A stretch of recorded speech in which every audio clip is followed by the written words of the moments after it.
Ketua Tim Penggerak PKK Kota Palembang, yang ahli juga bersama. Bertempat di rumah dinas Wali Kota Palembang, pasukan pengibar bendera pusaka atau Paskibraka Kota Palembang tahun 2019 resmi dikukuhkan Wali Kota Palembang Harno Joyo. Paskibraka ini akan mengemban tugas menaikkan bendera merah putih pada upacara Hari Ulang Tahun Republik Indonesia yang ke-74 pada tanggal 17 Agustus mendatang di pelataran Benteng Kota Besar dan menurunkan bendera pada upacara penurunan bendera sore harinya. Paskibraka ini merupakan putra-putri terbaik yang telah diseleksi dari berbagai SMA, SMK, dan MA di Kota Palembang. Upacara pengukuhan Paskibraka juga dihadiri jajaran FKPD dan OPD Kota Palembang, Purna Paskibraka Kota Palembang, dan para keluarga anggota Paskibraka yang dikukuhkan.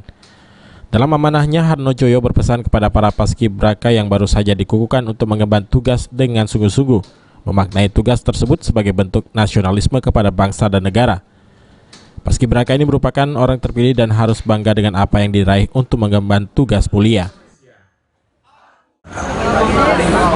Anggota Paskibraka adalah pemuda-pemudi terpilih.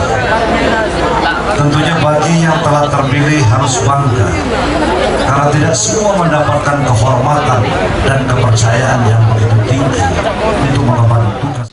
Harno juga berpesan melalui momentum HUT RI harus dijadikan sebagai semangat diri khususnya para pemuda untuk mencintai tanah air dengan aksi dan kerja nyata. Aprianto, PAL TV.